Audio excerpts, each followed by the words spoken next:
रही। हत्ता कि जब मोहम्मदुर रसूलुल्लाह सल्लल्लाहु अलैहि वसल्लम उनके दरमियान से गुजरते थे तो वो खुद ये कहकर एतराफ क्या करते थे, जब भी मक्का में आप गुजरते थे वो खुद इस बात का एतराफ करते हुए कहते थे, कद जा अल अमीन, अमानतदार आ गए, व कद जा अस्सादिक, और हम में सबसे सच्चा शख्स आ चुका है।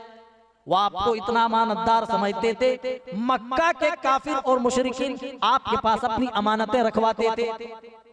जब नबी अकरम सल्लल्लाहु अलैहि वसल्लम को हुक्म हुआ कि ऐ मेरे नबी सल्लल्लाहु अलैहि वसल्लम, आप अब खुलकर ये तौहीद लोगों तक पहुंचाई। सबसे पहले आपने नबूवत का ऐलान सफा की पहाड़ी पर चढ़ करके किया। आपने सफा की पहाड़ी से सदा लगाई और मक्का वालों को कहा, ऐ लोगो, ऐ मक्का वालों, ऐ मक्का वालों, ऐ मक्का के सरदारों। आप सल्लल्लाहु अलैहि वसल्लम ने एक एक खानदान और एक एक कबीले का नाम ले लेकर के उस दिन अल्लाह के अजाब से डराया। पहले आपने फरमाया, ऐ मक्का वालों, मैं तुम्हारे ही दरमियान पला बड़ा हुआ हूँ, तुम मेरे बारे में अच्छी तरह से तजर्बा रखते हो, मुझे अच्छी तरीके से तुम जानते हो। अगर मैं ये कहूँ कि एक बड़ा लश्कर तुम्हारे ऊपर हमला आवर होने वाला है, तुम पर जल्द ही हमला करने वाला है, क्या तुम इस बात पर यकीन करोगे? क्या तुम इस बात का एतराफ करोगे? तो मक्का वालों ने बैक जबान होकर क्या कहा था? हाँ ऐ मोहम्मद, क्यों नहीं। कहा क्यों इतराफ करेंगे? तो वो खुद कहने लगे, माँ जर्रबना अलैका इल्ला सिद्का, क्योंकि ऐ मोहम्मद हमने 40 साल जिंदगी आपका तजर्बा किया है, 40 साल जिंदगी में कभी आपको झूठ बोलते नहीं देखा। माँ जर्रबना अलैका इल्ला सिद्का, जब भी आप अपनी जबान से बात निकालते थे तो सच्ची बात निकालते थे, जब भी आप कहते थे तो सच्ची बात कहते थे। हमने आपकी पूरी 40 साल जिंदगी में कभी झूठ का तजर्बा नहीं किया है, कभी आपको झूठ बोलते नहीं देखा है। बस आपने इतराफ करा लिया। फिर अल्लाह की तौहीद पेश की, या अय्युहन्नास, ऐ मक्का के लोगों, कुरैश के सारे कबाइल मौजूद हैं, अब अब्द शम्स वाले हैं, काब बिन लबी के खानदान भी हैं और दूसरे खानदान भी मौजूद हैं। एक एक का नाम लेकर प्यारे नबी सल्लल्लाहु अलैहि वसल्लम ने उनको अल्लाह के अजाब से डराया। ऐ मक्का वालों, ये लात व मनात, ये उज़्ज़ा, ये हुबल, जिनकी पूजा तुम करते हो, जिनकी परस्तिश तुम करते हो, ऐ मक्का वालों, जिनको तुम नफा और नुकसान का मालिक समझते हो, ये तुम्हारे लिए नफा और नुकसान के मालिक नहीं है। बोलो ला इलाहा इल्लल्लाह तुफ्लिहू, ऐ मेरी कौम के लोगों, ला इलाहा इल्लल्लाह इस कलमे का इकरार कर लो। अल्लाह ताला इस कलमे की बरकत से तुम्हें कामयाब कामरा कर देगा। कामयाबी सिर्फ आखिरत में ही नहीं, कामयाबी सिर्फ दुनिया ही में नहीं, बल्कि दोनों जगह तुम्हें मिलेगी। तमलिकुल अरब वल अजम, दुनिया चाहते हो, कुर्सी चाहते हो, हुकूमत चाहते हो, अल्लाह ताला तुम्हें बादशाहत दे देगा, अल्लाह ताला तुम्हें हुकूमत दे देगा, अल्लाह ताला तुम्हें कुर्सी दे देगा, तुम्हें अरब अजम का मालिक बना देगा। ऐ मक्का वालों, इस कलमे का इकरार कर लो। ओ मेरे भाइयों, जब भी तौहीद का मामला आया, एक अल्लाह की बात आई, फौरन यही आकर के मामला फंस गया। किसी भी जमाने में, किसी भी दौर में जब भी अल्लाह की तौहीद की बात रखी गई है, और अल्लाह की तौहीद ये ऐसी सच्चाई है, ऐसी कड़ी हकीकत है कि कितने अच्छे अंदाज में, मीठी जबान में ये दावत सुनाई जाए, हमेशा दुश्मनाने तौहीद को ये दावत कड़वी लगी है। हजरत इब्राहिम अपनी कौम को दावत दे रहे हैं, पूरी कौम दुश्मन बन गई, खुद सगा बाप दुश्मन हो गया। मूसा अलैहिस्सलाम ने तौहीद की तरफ बादशाह वक्त फिरौन को बुलाया तो धमकी देने पर उतारू हो गया। जिस वक्त में भी जिस नबी ने तौहीद का ऐलान किया है, लोग दुश्मन हो गए। मेरे प्यारे नबी का वो वक्त था, प्यारे नबी कह रहे हैं, ऐ लोगो, तमाम माबूदा ने बातिला का इनकार कर दो, अल्लाह ही इबादत के लायक है, वही हाजत रवा है, वही मुश्किल कुशा है, वही बिगड़ी बनाने वाला है, वही तुम्हारे लिए नफा और नुकसान का मालिक है। इस बात का इतराफ कर लो, इस बात पर यकीन कर लो। सारे लोग धीरे धीरे छटने लगे। कोई एक शख्स भी ना था जो मेरे नबी की दावत पर लब्बैक कहे, मेरे नबी की इस दावत को कबूल करे। सारे लोग छट गए, एक आदमी बचा। वो कौन था जानते हो मेरे भाइयों? हमने अल्लाह की तौहीद के लिए एक कतरा पसीना भी नहीं बहाया। प्यारे नबी सल्लल्लाहु अलैहि वसल्लम इस दावती रास्ते में क्या क्या आपने अज़ियतें बर्दाश्त न की। किन किन तकलीफों का आपने सामना किया, आज सुनने और सुनाने की जरूरत है, ताकि हम जब भी इस दावत को लेकर उठें और परेशानियां आए तो हमारी हिम्मत टूट ना जाए। प्यारे नबी सल्लल्लाहु अलैहि वसल्लम की जिंदगी हम याद करें और आपकी जिंदगी से हम सबक हासिल करें, क्योंकि अल्लाह ताला ने प्यारे नबी सल्लल्लाहु अलैहि वसल्लम की जिंदगी को हमारे लिए आइडियल और नमूना बना दिया। लक़द कान लकुम फी रसूलिल्लाहि उस्वतुन हसना, प्यारे नबी सल्लल्लाहु अलैहि वसल्लम की जिंदगी में तुम्हारे लिए बेहतरीन नमूना मौजूद है। कोई भी जिंदगी का मरहला आ जाए, प्यारे नबी सल्लल्लाहु अलैहि वसल्लम की जिंदगी में तलाश करो, अल्लाह की कसम प्यारे नबी सल्लल्लाहु अलैहि वसल्लम की जिंदगी में हल जरूर मिलेगा। आप दावत दे रहे हैं, कोई भी एक शख्स ईमान लाने को तैयार नहीं, इस दावत तौहीद को कबूल करने को तैयार नहीं। जरा सीने पर हाथ रख के सोचो मेरे भाइयों, जो नबी अल्लाह की दावत के लिए इतने बेचैन बेकरार हो और सबसे पहले अल्लाह का रसूल बनाकर लोगों के सामने पेश किए हो और लोग आपको नजरअंदाज कर छोड़ कर चले गए हो, आपके दिल पर क्या बीत रही होगी। एक आदमी बचा हुआ है, जानते हो ये कौन है? ये आपका सगा चचा अबू लहब है। वो भी डांटने के लिए, फटकारने के लिए वहां खड़ा है। जब आपने अपनी बात पूरी कर ली, अबू लहब कहने लगा तब बल्लका या मोहम्मद अलिहाजा दावतना, ऐ मोहम्मद तू हलाक को बर्बाद हो जाए, ऐ मोहम्मद तेरे लिए हलाकत हो, तेरे लिए बर्बादी हो, क्या तूने इसीलिए हम सबको जमा किया है? और मेरे भाइयों जरा सीने पर हाथ रख के सोचो नबी सल्लल्लाहु अलैहि वसल्लम की दिल में किस कदर तकलीफ हो रही होगी। लेकिन आपने सब्र और तहम्मुल से काम लिया, आपने कुछ भी जवाब नहीं दिया अपने चचा अबू लहब को, लेकिन अल्लाह ने जवाब दिया। और आप कुरान पढ़ेंगे, कुरान में अल्लाह ताला ने दुश्मनों के जुमलों का खास एहतमाम किया है। यहाँ अबू लहब ने नबी की दावत में रुकावट डाली, नबी को डराया, नबी को धमकाया। अल्लाह ने अबू लहब की वईद में अबू लहब के खिलाफ पूरी एक सूरत और उन्हीं अल्फाज के साथ नाजिल फरमा दी। अबू लहब ने तब बल्ला का कहा, तब का जुमला इस्तेमाल किया, अल्लाह ताला ने उसी तब के साथ अबू लहब को जवाब दिया, अरे मेरे नबी पर जुमले कसने वाले अबू लहब, मेरे नबी क्यों बर्बाद हो, मेरे नबी क्यों बर्बाद हो। तब्बत यदा अबी लहब, अबू लहब के दोनों हाथ टूट जाए, वो तब और खुद अबू लहब बर्बाद हो जाए, खुद अबू लहब हलाक हो जाए। मा अगना अनहु मालुहु व मा कसब, अबू लहब का माल काम ना आया, अबू लहब की कमाई काम ना आई। व मराअतु हम्मालतल हतब, और अल्लाह ताला ने जहन्नम की वईद अबू लहब के लिए जहां सुनाई, वहीं पर अबू जहल की बीवी उम्मे जमील के लिए भी सुनाई। और अबू लहब सिर्फ जहन्नम का लुकमा नहीं बनेगा, वह मराअतुहु जहन्नम में जाने वाली उसकी बीवी भी होगी, जो लकड़ियां लाद लाद करके ढोया करती थी। और मुफस्सिरीन ने लिखा है यहाँ मुराद है वो चुगलियां जो ये मुशरिकीन मक्का के पास जाकर के करती थी। प्यारे नबी सल्लल्लाहु अलैहि वसल्लम की दुश्मनी पर ये उम्मे जमील लोगों को उकसाती थी। चुगलियां क्या करती थी? मुफस्सिरीन का कहना है, बाद मुफस्सिरीन कहते हैं यहाँ पर वो कांटेदार झाड़ियां मुराद हैं, जो कांटा आपके रास्ते पर उम्मे जमील बिछाया करती थी। अल्लाह, उसकी बीवी भी जाएगी। और अल्लाह ने देखिए कितनी सख्ती के साथ अबू लहब की बीवी के लिए कहा, फीजी दिहा हबलुम मिन मसद, हम तुम्हारी गर्दन में मूज की रस्सी या खजूर की रस्सी डाल करके मारेंगे। अबू लहब जब मरा, मरने से पहले कुत्ते की आवाज आई, कुत्ते की तरह भौं भौं करके मर गया, क्योंकि मेरे नबी की दावत में उन्होंने रुकावट डाली थी। आज हम मुसलमान होकर दावत तौहीद में रुकावट डाल रहे हैं, वो लोगों हमारा क्या हश्र होगा। हम तो लोगों को दावत नहीं देते, और जो लोग दावत दीन के लिए कोशिशें कर रहे हैं, काम कर रहे हैं, हमें उनकी टांगे खींचने से फुर्सत नहीं मिल रही। नबी सल्लल्लाहु अलैहि वसल्लम की जिंदगी कभी मौका मिले तो पढ़ लो, और अगर ना पढ़े तो ये हमारी कमी है, क्योंकि तमाम मसाइल का हल नबी अकरम सल्लल्लाहु अलैहि वसल्लम की जिंदगी में मौजूद है। वद्दुहा वल्लैली इज़ा सजा की तफसीर में इमाम बुखारी रहमहुल्लाह लिखते हैं, मा वद्दाका रब्बुका वमा क़ला की तफसीर करते हुए इमाम बुखारी रहमहुल्लाह कहते हैं, मक्के में एक रोज रसूल अकरम सल्लल्लाहु अलैहि वसल्लम की तबीयत बिगड़ गई। 2-4 दिन तहज्जुद के लिए ना उठे, आप उठ नहीं पाए। आपको तकलीफ थी, बेचैनी थी, इसलिए आप ना उठ सके। एक औरत आती है और कहती है कद कला का शैतानु का या मोहम्मद, आए मोहम्मद लगता है तेरे शैतान ने तुझे छोड़ दिया है, लगता है तेरा शैतान तुझसे गाफिल हो गया है। अल्लाह ने उसी कला के साथ उम्मे जमील को भी जवाब दिया। मैंने पहले बताया ना कि अल्लाह ताला ने दुश्मनों के जुमलों का कुरान पाक में खास एहतमाम किया। अबू लहब ने नबी के लिए तब का जुमला कहा, तब के जुमले के साथ पूरी सूरत अबू लहब के खिलाफ नाजिल कर दी। और उसकी बीवी उम्मे जमील ने नबी के लिए कला का लफ्ज कहा, अल्लाह ताला ने सूरह ज़ुहा में कला के साथ जवाब दिया, मा वद्दाका रब्बुका वमा कला।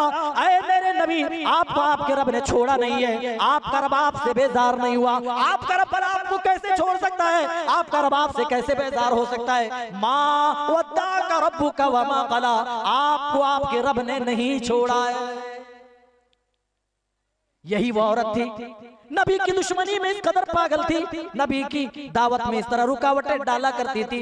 नबी सल्लल्लाहु अलैहि वसल्लम को जब भी देखती कि दावत दीन में मसरूफ है, पेट में पानी हजम ना होता, ये नौलखा हार पहना करती थी, उस हार को अपनी उंगलियों पर नचाती और मक्के की गलियों में घूमती फिरती थी और मक्के के नौजवानों को उकसाती थी और कहती थी, ऐ मक्का के नौजवानों, तुम्हारी जवानी को क्या हो गया है, तुम्हारे माबूदों पर मोहम्मद लानो तान करता है, तुम्हारे माबूदों को बुरा भला कहता है और तुम खामोशी इख्तियार किए हुए हो। जो मोहम्मद का काम तमाम कर देगा, उम्मे जमील उसको ये हार गिफ्ट में दे देगी, उसको बतौर इनाम ये हार दे देगी। इसीलिए जहां उम्मे जमील की वईद अल्लाह ने सूरह मसद में अब सूरह लहब में नाज़िल फरमाई, वहां अल्लाह ने उम्मे जमील की गर्दन के लिए जीद का लफ्ज इस्तेमाल किया। और अल्लामा बैठे पूछिए, उनुकुन माने गर्दन होता है, लेकिन यहाँ उम्मे जमील की बीवी की गर्दन के लिए उनुक के बजाय जीद का लफ्ज इस्तेमाल हुआ है। उलमाए मुफस्सिरीन का कहना है जीद का लफ्ज गर्दन के लिए उस वक्त बोला जाता है जब गर्दन पे कोई कीमती हार हो, हीरे की, मोती की, नौलखा हार ये पहना करती थी, इसीलिए अल्लाह ने उनुक के बजाय जीद के लफ्ज से ताबीर की। कहा अपनी गर्दन पर जो नौलखा हार पहनती हो, इतराती हो, तकब्बुर करती हो और मेरे नबी के खिलाफ लोगों को उकसाती हो, याद रखो तुम्हारी गर्दन में मूज की रस्सी या खजूर की रस्सी डाल करके मारूंगा। जब मौत आई तो अल्लाह ने खजूर की रस्सी या मूज की रस्सी डाल करके मारी। आगे बढ़ो मेरे भाइयों, मेरे नबी अपने दावती कामों में मसरूफ हैं। एक दिन ये मुशरिकीन आपके पास आए, चाचा अबू तालिब के पास, और कहने लगे अबू तालिब अपने भतीजे को समझा दो। कहा क्या हुआ? कहा तेरा भतीजा हमारे माबूदों पर लानो तान करता है, हमारे माबूदों को बुरा भला कहता है, तेरा भतीजा पागल हो चुका है, अपने भतीजे को समझा दो। उनका इतराज क्या था मेरे भाइयों? वो यही कहा करते थे अजअल आलिहता इलाहन वाहिदा, हम तमाम माबूदों को छोड़कर भला एक माबूद पर, एक अल्लाह पर कैसे इत्तेफा करें? तमाम माबूद को छोड़ दे। लात को कहाँ रखेंगे, मनात का क्या करेंगे, उज़्ज़ा को कहाँ रखेंगे, हुबल के साथ हमारा क्या सुलूक होगा? और मजीद 360 बुत जो हमने काबे के अंदर रखे, उन बुतों के साथ फिर हमारा क्या सुलूक होगा? अजअल आलिहता इलाहन वाहिदा, ऐ मोहम्मद ये कैसे हो सकता है? हम सारे माबूदों का इनकार करके एक अल्लाह पर ईमान ले आए। वो कहा करते थे इन्ना लतारिकू आलिहतिना लिशाइरिम मजनून, एक पागल मजनू शायर के कह देने की वजह से क्या हम अपने माबूदों से बेजार हो जाएंगे? क्या अपने माबूदों को हम छोड़ देंगे एक पागल और एक मजनू शायर के कह देने पर? इस दावती रास्ते में आपको कौन सा जुमला न कसा गया आपके ऊपर, कौन सा आपके ऊपर इल्जाम न दिया गया? कभी कज़्ज़ाबुन अशिर कहा गया, कभी जादूगर कहा गया, साहिर कहा गया, मजनू व पागल कहा गया, दीवाना कहा गया। ये आए और कहने लगे अबू तालिब भतीजे को समझा लो। इधर से अबू तालिब ने सुन लिया और इधर से उड़ा दिया, कुछ नहीं कहा। आप अपने दावती कामों में मसरूफ रहे। ओ लोगों, दावत तौहीद किया है और मेरे नबी ने इस दावत के लिए कौन कौन सी कुर्बानियां दी हैं, जरा दिल के पर्दे खोल करके सुनो। मसरूफ रहे तो फिर दोबारा आ गए। कहा अबू तालिब जो बात हमने तुमसे कही थी लगता है तुम्हारे अंदर असरअंदाज नहीं हुई है, अरे तुम अपने भतीजे को समझाओ या हमारे हवाले कर दो, हम अपने तरीके से निपट लेंगे। क्या कहा? हमारे हवाले कर दो। या फिर हम देख लेंगे, समझा दो, या फिर हमारे हवाले कर दो, हम अपने तरीके से निपट लेंगे। मेरे नबी के सामने ऑफर भी रखा गया, अरे मोहम्मद तुम क्या चाहते हो? अगर तुम चाहते हो किसी खूबसूरत औरत से शादी और निकाह के बारे में सोच रहे हो तो हम अरब की सबसे खूबसूरत औरत से निकाह करने को तैयार। तुम अगर सरदार बनना चाहते हो हम तुम्हें मक्के का सबसे बड़ा सरदार बनाने को तैयार हैं। तुम दौलत चाहते हो, अरे मोहम्मद हम अपनी सारी दौलतें तुम्हारे कदमों पर निछावर कर देंगे। लेकिन मेरे नबी ने इस दावत तौहीद से फिर भी समझौता ना किया।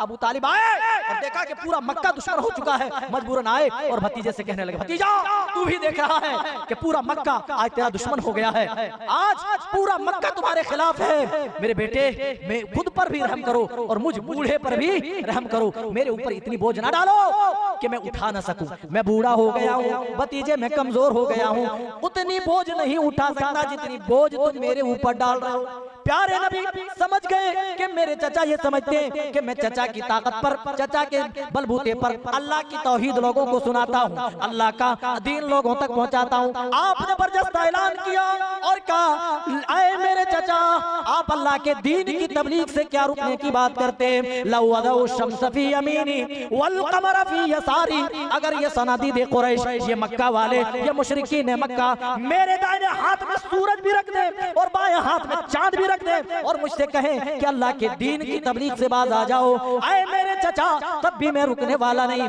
हत्ता अहलिका, यहाँ तक कि मैं इस दीन की तबलीग के लिए लड़ता लड़ता शहीद कर दिया जाऊं, या अल्लाह ताला मेरे हाथों फतह नुसरत अता फरमा दे। और अल्लाह ने दिखाया, अभी गिने चुने लोग थे जो आपकी इब्तिदा में दारे रकम में छुप छुप कर नमाज पढ़ा करते थे, अल्लाह ने वो दिन भी दिखाया, वो दौर भी दिखाया जब हज्जतुल विदा फरमा रहे थे, सवा लाख सहाबा किराम की जमात से आप मुखातिब हो रहे थे। अल्लाह ने इस दावत की बरकत नबी को आखिर में दिखाई, लेकिन परेशानियां कितनी आई, मुसीबतें कितनी आई और आपने किस तरीके से सब्र और तहम्मुल से काम लिया, वो आज बताने की जरूरत है, सुनने और सुनाने की जरूरत है। मेरे भाइयों यहीं पर बस नहीं, जब देखा मामला किसी तरह टलने वाला नहीं तो इन्होंने मीटिंग बुलाई और मीटिंग में एक तजवीज पेश की कि कबीले बनु हाशिम का पूरा मुकम्मल बाइकआउट कर दिया जाए।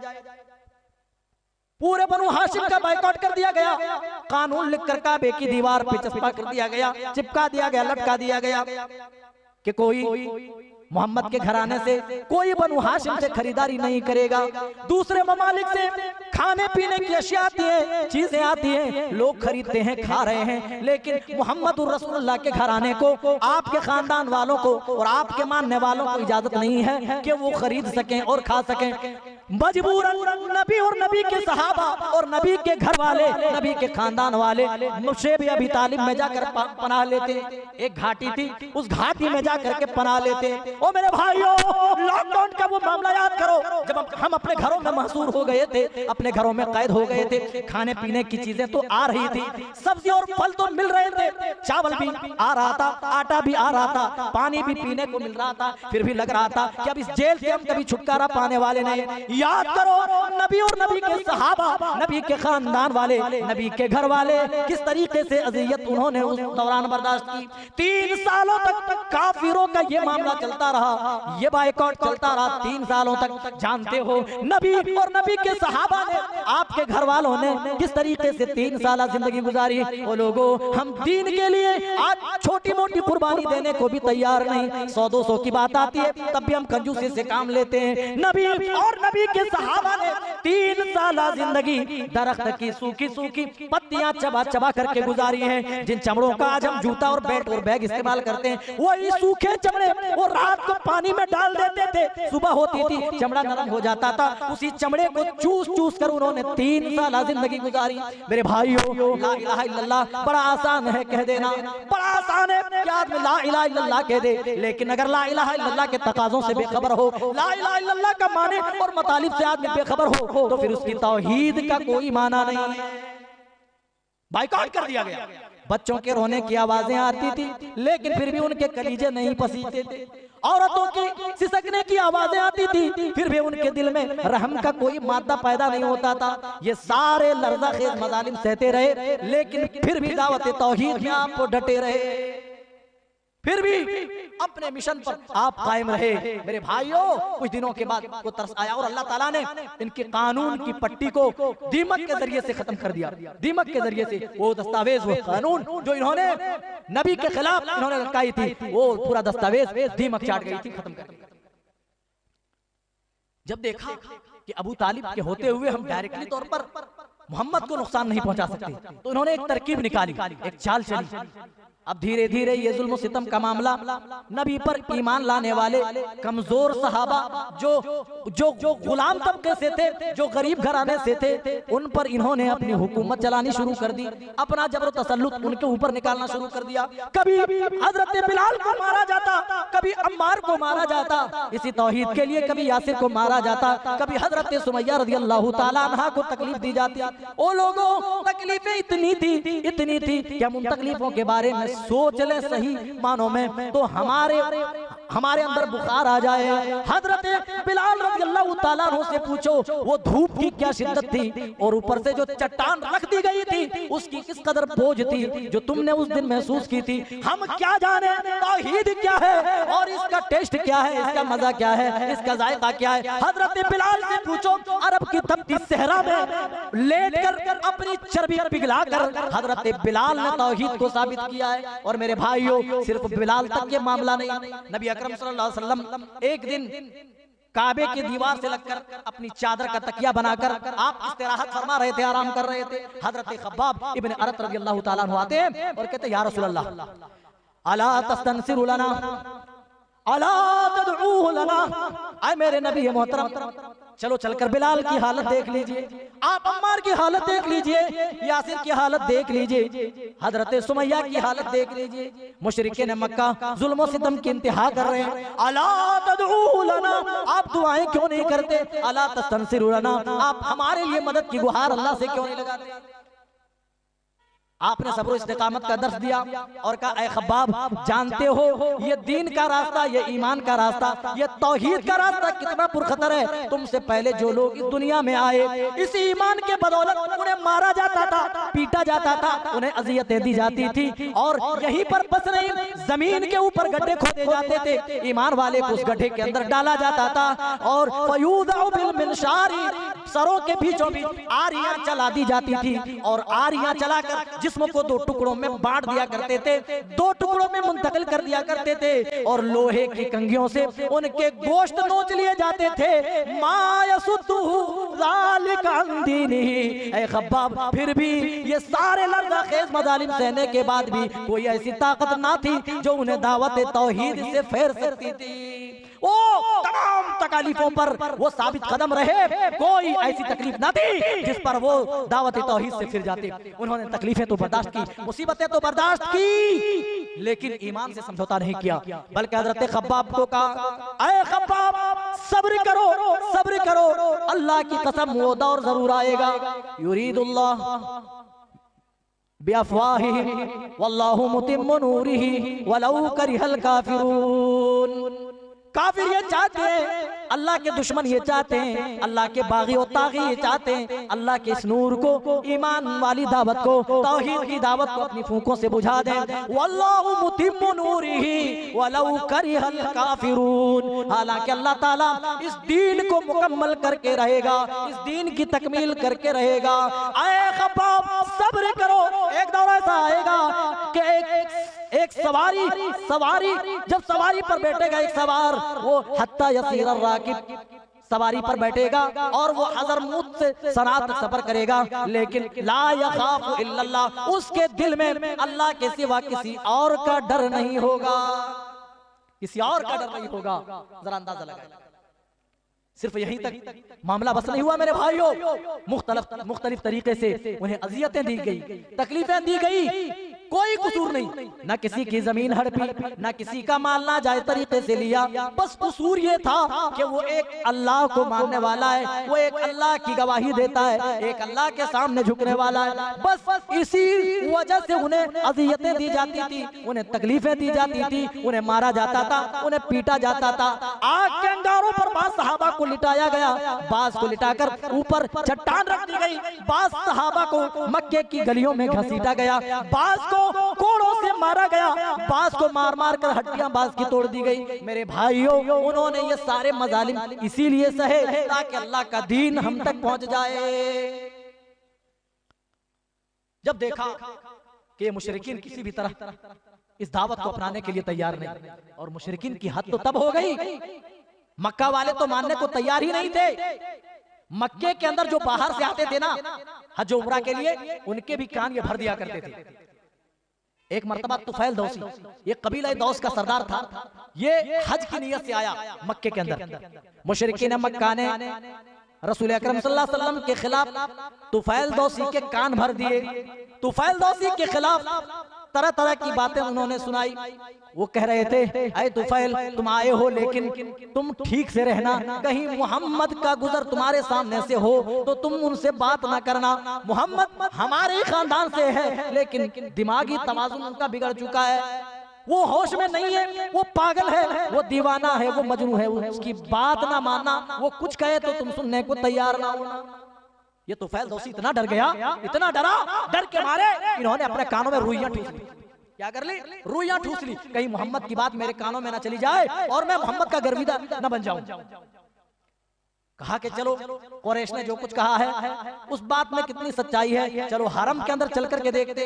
हरम के अंदर गए, रसूल अकरम सल्लल्लाहु अलैहि वसल्लम नमाज में मसरूफ है, नमाज में कुरान की तिलावत कर रहे हैं। तुफैल दौसी का बयान है, मैंने सोचा क्यों ना अपनी रूई हटा करके सुनूं कि मोहम्मद आखिर क्या कह रहा है, मोहम्मद आखिर क्या पढ़ रहा है, कुरैश ने जो कुछ कहा है उस बात में सच्चाई है या नहीं। चलो कान की रूई हटा कर देख लेता हूँ। खुद तुफैल दौसी का बयान है, मैंने कान से रूई हटाई, मोहम्मद की आवाज मेरे कानों में आ रही थी, और आवाज इतनी प्यारी थी, मेरे कानों में वो आवाज रस घोल रही थी। जैसे मैंने सुना वो आवाज इतनी मीठी थी, इतनी प्यारी थी कि मेरे दिल के अंदर घर कर आवाज बैठ गई। जब आपने नमाज खत्म की, आपके पीछे पीछे ये चलने लगा। आज हम रात भर जलसे करते हैं मेरे भाइयों, और रात भर तकारीरें होती है और सुनते भी हैं, इसके बावजूद भी अमली जिंदगी में हमारा कोई एक नमूना नहीं मिलता, एक नमूना हमारा अमली जिंदगी में नहीं मिलता। जरा देखो, तुफैल दौसी को प्यारे नबी सल्लल्लाहु अलैहि वसल्लम ने सिर्फ 2 सूरतें पढ़ करके बताई। कहने लगे, ऐ मोहम्मद रुक जाओ, आपके खिलाफ आपके खानदान वालों ने मुझे बहुत कुछ कहा, लेकिन जब मैंने कान से रूई हटाई और मैंने खुद से सुना तो मुझे महसूस हुआ कि किसी जादूगर का कलाम नहीं है और किसी ऐरे गैरे नत्थू खैरे किसी इंसान का ये कलाम नहीं है। क्या पढ़ रहे थे, एक बार और पढ़ करके सुनाओगे? प्यारे नबी सल्लल्लाहु अलैहि वसल्लम ने सूरह इखलास, कुल हुवल्लाहु अहद, कुल अऊज़ु बिरब्बिल फलक या नास, आपने ये सूरतें पढ़ करके सुनाई। कोई लंबी चौड़ी तकरीर नहीं, छोटी छोटी 2-3 सूरतें सुनाई। तुफैल दौसी कहने लगा, ऐ मोहम्मद अपना हाथ बढ़ाइए। आपने हाथ बढ़ाया, तुफैल दौसी ने नबी के हाथ पर अपना हाथ देकर इस्लाम कबूल कर लिया। कुरान की आज भी वही तासीर मौजूद है, लेकिन गुनाहों की कसरत की वजह से हमारे दिल बीमार हो चुके हैं। आदमी जब बुखार में होता है, कोई भी चीज खाता है, खट्टी मीठी नमकीन, उसको हर चीज कड़वी लगती है। इसी तरह मेरे भाइयों, जब दिल बीमार हो जाए तो फिर कुरान और हदीस की बातें दिल के ऊपर असरअंदाज नहीं होती। उन्हें अल्लाह और उसके रसूल की बातें अच्छी नहीं लगती, वो उन्हें तो ऑर्केस्ट्रा अच्छा लगता है, उन्हें फिल्मों पर गाने सुनने में उनको मजा आता है, फिल्में देखने में मजा आता है, उन्हें इंस्टाग्राम पर रील सरकाने में मजा आता है, फेसबुक पर गंदे वीडियोस देखने में उन्हें खूब लज्जत व आनंद आता है, क्योंकि गुनाहों की कसरत की वजह से दिल लॉक हो चुका है। मेरे भाइयों, इस दावत तौहीद को समझो। दावत तौहीद, प्यारे नबी सल्लल्लाहु अलैहि वसल्लम ने इस दावत तौहीद के लिए कितनी कठिनाइयां बर्दाश्त की है, तब ये दीन हम तक पहुंचा है। और जब देखा कि ये किसी तरह मानने को तैयार नहीं है, जब देखा मक्के की सरजमीन दावती लिहाज से बंजर हो चुकी है, तो आपने ताइफ का रुख किया। ताइफ का रुख, और जानते हैं ये सफर आपने पैदल तय किया, वो भी खुफिया रास्तों के जरिए आपने सफर किया, और खाना अपने घर से लेकर के जा रहे हैं। किसी के घर ठहरने का इरादा नहीं, मेहमान बनने का इरादा नहीं। जो सबसे बड़ा कबीला था, आप ये नियत करके गए थे, हम उनके सामने अल्लाह की तौहीद रखेंगे, अल्लाह की दावत रखेंगे कि मैं अल्लाह का रसूल हूँ, अल्लाह ने मुझे नबी और रसूल बनाकर तुम्हारी हिदायत के लिए हमें भेजा है, बस इतनी दावत पहुंचानी थी। जब ताइफ वालों के सामने आपने दावत रखी, बड़े बड़े ताइफ के सरदार मौजूद थे, कहने लगे उल्टा आपके ऊपर क्या ईमान वो लाते, आपका मजाक बनाने लगे। आई मोहम्मद, बहुत तुम बहुत अच्छी बात करते हो, बड़ी अच्छी बात कर लेते हो, अल्लाह को नबी बनाना हुआ, हमें ना बनाकर तुम्हें बना दिया। हमारे पास तो माल है, दौलत है, अच्छी जायदाद है, घर मकान है, हम हम तो अच्छे इलाकों में रहते हैं, अगर अल्लाह को नबी बनाना हुआ तो किसी और को नबी क्यों ना बनाया, अल्लाह ने तुम्हें ही क्यों बनाया। 8 दिनों तक मुसलसल दावत देते रहे मेरे भाइयों, किसी एक ने ताइफ के अंदर भी कबूल न की, किसी एक ने भी आपकी दावत को कबूल नहीं किया। जब देखा प्यारे नबी सल्लल्लाहु अलैहि वसल्लम ये बड़े लोग हैं, ये सरदारान हैं, ये चलो नहीं कबूल करते तो मैं आम लोगों में अल्लाह के दीन की तबलीग करूंगा, अल्लाह की तौहीद पहुंचाऊंगा। आप आम लोगों में लोगों को तबलीग करते रहे, अल्लाह का दीन सुनाते रहे। जब वो लोग भी ईमान न लाए तो आपने वापस पलटने का इरादा किया। वापस जा रहे थे, इन सरदारों को पता चला कि मोहम्मद वापस हो रहे हैं, इन्होंने आपके पीछे औबाश लगा दिए, आपके पीछे बदमाश लगा दिए।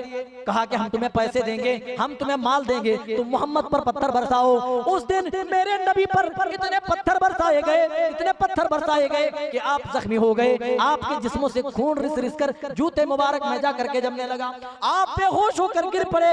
ओ लोगों, वो नबी जो सैयदुल अंबिया है, वो नबी जो सरापा रहमत है, जो नबी अपनी उम्मत के लिए बेकरार है, अपनी उम्मत के लिए बेचैन है। अल्लाह मेरी उम्मत जहन्नम में जाएगी तो मैं ये कैसे देख पाऊंगा, अल्लाह क़यामत के दिन मेरी उम्मत का क्या होगा। जो इस तरीके से अपनी उम्मत के बारे में फिक्र कर रहे हो और उम्मत आपके ऊपर पत्थर बरसा रही हो, कितनी तकलीफ देने वाली ये बात थी। इतने पत्थर बरसाए गए, आप लहूलुहान हो गए और बेहोश होकर आप गिर पड़े। जब आपको होश आया तो आपने देखा आप पर मुसालिब में मौजूद है। पहाड़ों के फरिश्ते आए, जिब्रील अमीन के साथ आए। जिब्रील अमीन ने कहा, ऐ मोहम्मद सल्लल्लाहु अलैहि वसल्लम, ये पहाड़ों के फरिश्ते हैं, अगर आप इजाजत दें तो ताइफ वालों को दोनों पहाड़ों के दरमियान अभी मसल कर चटनी बना दें। आपने कहा खबरदार, ऐ जिब्रील, मैं ऐसा हुक्म नहीं दे सकता। चलो ये ईमान ना लाए ना सही, मुझे उम्मीद है आने वाली इनकी नस्लें जरूर इस ईमान को कबूल करेगी, जरूर इस दावत को कबूल करेगी, जरूर इस ईमान को कबूल करेगी। और इस दावती रास्ते में सिर्फ यही रुकावटें नहीं थी मेरे भाइयों। जब अबू लहब के खिलाफ और उसकी बीवी उम्मे जमील के खिलाफ कुरान की सूरत नाजिल हुई थी, उस वक्त अबू लहब ने तमाम मक्के वालों के सामने उनको गवाह बनाकर रसूल अकरम सल्लल्लाहु अलैहि वसल्लम की 2 बेटियों को बैक वक्त तलाक अपने बेटों से दिलवा दी थी। ये अबू लहब कौन था? रसूल अकरम सल्लल्लाहु अलैहि वसल्लम का जहां चचा था वहीं पर आपका समधी भी था। जैसे ही अपने खिलाफ कुरान की आयतें इन्होंने सुनी, कहा जाओ मेरे बेटों उतबा और तैयबा को कि मोहम्मद की बेटियों को तलाक दो। बेटियों को जब तलाक हो जाए उसका दर्द कितना बड़ा होता है, एक बेटी का बाप ही समझ सकता है। मेरे भाइयों, बेटियों को जब तलाक हो जाए बाप अंदर ही अंदर घुटन महसूस करता है। जहां आपको जिस्मानी अजियत दी गई, जिस्मानी तकालीफ दी गई, वहीं पर आपको मेंटली तौर पर आपको अजियत पहुंचाई गई, आपको तकलीफें दी गई। वलीद बिन मुगीरा ये बहुत बड़ा काफिर था और इनके पास इतनी दौलत थी। अल्लामा साबू ने लिखा है, ताइफ में इनके बेशुमार बागात थे जिसमें 12 महीने फल आते थे। 12 बेटों से अल्लाह ने नवाजा था, लेकिन दिल में रसूल की दुश्मनी इन्होंने पाल रखी थी। अल्लाह ने वलीद बिन मुगीरा के खिलाफ आयत नाजिल कर दी, सउस्लिही सकर वमा अदराका मा सबकर। ऐ मेरे महबूब सल्लल्लाहु अलैहि वसल्लम, हम इसको जहन्नम की आग में डालेंगे। आपको क्या बताएं सकर क्या है? ला तुबकी वाला तदर, जो ना हड्डियों को छोड़ेगी ना गोश्त को छोड़ेगी, सबको जला कर खाक कर देगी। अलैहा तिसअता शर, और ऐ मेरे नबी इनको बता दे कि इन पर कयामत के दिन जहन्नम में 29 फरिश्ते होंगे। ये वलीद बिन मुगीरा डर गया और डर करके भागा अबू जहल के पास आया। अबू जहल, अब क्या होगा? मोहम्मद तो हमें मौत की धमकी देता है, जहन्नम की वईदें सुनाता है। कहा घबराते क्यों, डरते क्यों हो? हमने ये बड़े बड़े पहलवान पाल रखे, वो किस दिन काम आएंगे? देखिए दावती रास्ते में किस तरीके से रुकावटें आई, किन किन तरीकों से। कहा हमने बड़े बड़े पहलवान रखे, वो किस दिन काम आएंगे? कहा कलदा नामी हमारे पास एक पहलवान है जिसकी कुन्नियत अबुल असद है, उसको बुलवाया गया और कहा ए कलदा, तू बड़ा पहलवान है, तेरे सामने बड़े बड़े पहलवान जुर्रत नहीं कर सकता तुझसे लड़ने के लिए। ए कलदा, मोहम्मद हमें जहन्नम की धमकी देता है, कहता है कि तुम्हारे ऊपर 29 फरिश्ते होंगे। तो कलदा ने कहा मेरे सरदार क्यों घबराते हो, 29 ही तो हैं, 17 फरिश्तों को तो मैं अकेले ही मार डालूंगा। क्या कहा? 17 फरिश्तों को तो मैं अकेले देख लूंगा।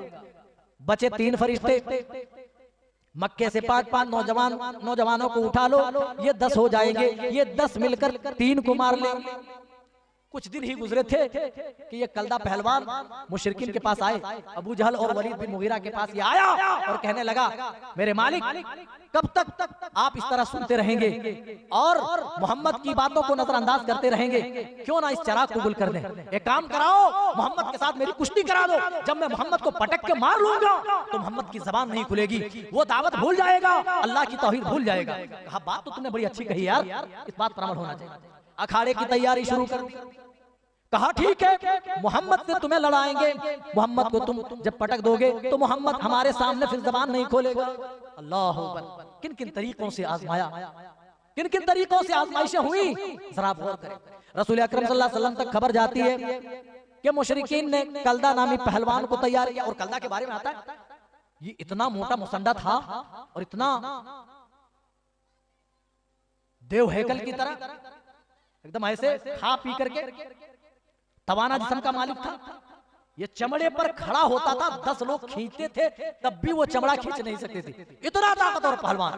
रसूल अकरम सल्लल्लाहु अलैहि वसल्लम तक खबर जाती है, आपको बताया जाता है कि कलदा नामी पहलवान आपसे लड़ना चाहता है। वो लोग अखाड़े की तैयारी कर रहे हैं, वो लोग पहलवानी की तैयारी कर रहे हैं। आपने कहा कोई बात नहीं, पूरी जिंदगी आपकी गवाही देती है कि आपने कभी किसी पर उंगली नहीं उठाई, किसी को उफ नहीं कहा, लेकिन किसी ने चैलेंज बोला है तो आपने आगे चलकर उस चैलेंज को कबूल किया। जब कलदा की तरफ से ये चैलेंज आया, आए मोहम्मद मुझसे कुश्ती करो, मुझसे कुश्ती लड़ो, तो रसूल अकरम सल्लल्लाहु अलैहि वसल्लम ने उस कुश्ती को कबूल किया, उस चैलेंज को कबूल किया।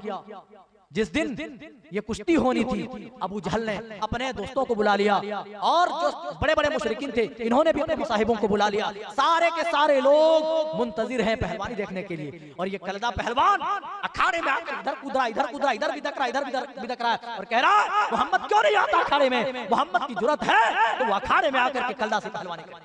मेरे नबी सल्लल्लाहु अलैहि वसल्लम ने अपनी चादर उठाई और अबू बकर को कहा, ऐ अबू बकर ये चादर पकड़ो, ये चादर पकड़ो। अबू बकर को दी और कलदा ने हाथ बढ़ाया। पहले आपने हाथ नहीं बढ़ाया, कलदा ने हाथ आगे किया। आपने कलदा के हाथों में ऐसे अपना हाथ दिया, लोग देख भी नहीं पाए। आपने कलदा को पटक दिया। आप कलदा के सीने पर बैठे हुए, चश्मे ज़दर ही पटक कर कलदा के सीने पर बैठ गए।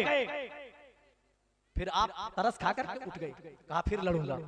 दोबारा कुश्ती हुई, दोबारा भी लोग देख ही नहीं पाए, चश्मे ज़दन देखा कि कलदा जमीन के ऊपर लेटा हुआ है और कलदा के ऊपर रसूल अकरम सल्लल्लाहु अलैहि वसल्लम बैठे हुए। तीसरी बार भी कुश्ती हुई, तीसरी बार भी मेरे नबी ने कलदा को पटका और थोड़ी देर तक बैठे रहे। कलदा की जबान बाहर आकर लपलपाने लगी, आंखें बाहर आने लगी, करीब था कि दम घुट जाए। अल्लाह अकबर। एक देव हैकल है और एक प्यारे नबी सल्लल्लाहु अलैहि वसल्लम की हालत कैसी थी मेरे भाई, हमारी तरह नहीं। आज बिरयानी तोड़ रहे हैं, कल कोरमा, कल कोफ्ता और कुछ नहीं तो दावतें आ जाएंगी और ये भी मैसर नहीं तो कहीं मेहमानी में जाकर के हम अच्छे पकवान, अच्छे खाना खा लेंगे। अल्लाह अकबर। खाने की और पीने की चीजों की इतनी कमी थी, इतनी किल्लत थी। प्यारे नबी सल्लल्लाहु अलैहि वसल्लम तमाम घरों का चक्कर लगाते थे, तमाम अज़वाज मुतहरात उम्महातुल मुमिनीन के घरों का चक्कर लगाते थे, तमाम बीवियों के घरों में जाकर पूछा करते थे कि आयशा कुछ खाने को है, खदीजा कुछ खाने को है, ज़ैनब कुछ खाने को है, हफ्सा कुछ खाने को है। तमाम घरों से आवाज आती, नहीं है, नहीं है, नहीं है। आप मजबूरन कहते चलो कोई बात नहीं, खाने की कोई चीज नहीं है तो मैं आज रोजे से रहूंगा, रोजे से रहूंगा, कोई बात नहीं। अम्मा आयशा से पूछा गया आपकी जिंदगी किस तरह गुजरती थी, आपका गुजर बसर किस तरह होता था? अम्मा आयशा कहती थी, अम्मा आयशा ने फरमाया कई कई महीनों तक मेरे घर में चूल्हे तक नहीं जलते थे। कहा फिर किस तरह गुजारा करती थी? कहने लगी हमारा गुजर सिर्फ खजूर और पानी पर होता था। चंद खजूर खा लेते थे, ऊपर से पानी पी लेते थे और किसी किसी दिन तो सिर्फ पानी पर ही इत्तेफा करना पड़ता था। इसको कहते मेरे भाइयों कुर्बानी। हमने इस दिन के लिए क्या कुर्बानी, बस 100 रुपए दे देते हैं अल्लाह के नाम पर, मदरसों के नाम पर, दीन के नाम पर, तो हम दिल ही दिल खुश होते हैं और ये जताते हैं कि हमने अल्लाह पर बड़ा एहसान कर दिया। नहीं मेरे भाइयों, हम जो कुछ भी दे रहे हैं अल्लाह की कसम हम अपनी नजात के लिए दे रहे हैं, अपनी आखिरत संवारने के लिए दे रहे हैं। किसी जात के लिए आप नहीं दे, किसी की जात के लिए नहीं दे रहे। कलदा को जैसे ही आपने पटका पछाड़ा, ये सरपट भागा, कहां चला गया किसी को कुछ भी खबर नहीं हुई। बस जी दूसरे मुकर्रीन भी हैं। बस आखिरी बात बता करके मैं बात खत्म कर रहा हूं। बस कुछ महीने ही गुजरे थे कि एक दूसरा पहलवान नमूदार हुआ। कहा कलदा हार गया, रुकाना नहीं हारेगा, मैं तो पटक ही दूंगा। अरे मोहम्मद, अगर तू मुझसे कुश्ती जीत जाए तो मैं वादा करता हूं तुम्हारे हाथों पे अपना हाथ देकर मैं इस्लाम कबूल कर लूंगा। आपने कहा ठीक है। कुश्ती हुई, जिस तरीके से कलदा को पटका था उसी तरह रुकाना को भी।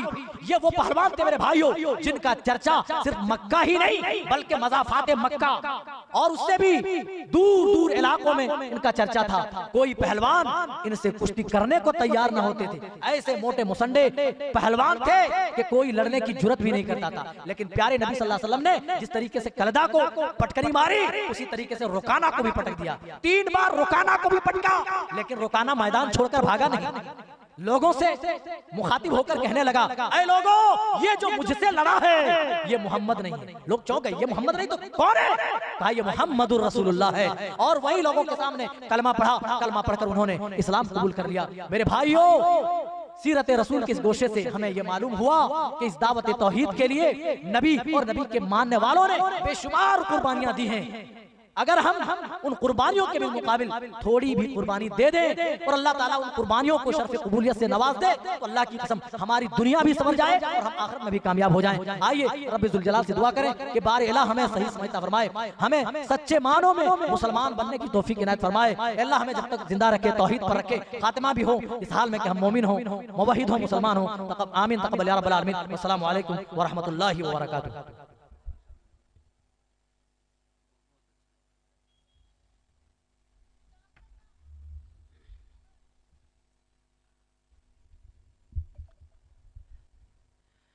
अस्सलामु अलैकुम व रहमतुल्लाहि व बरकातुहू। माशाअल्लाह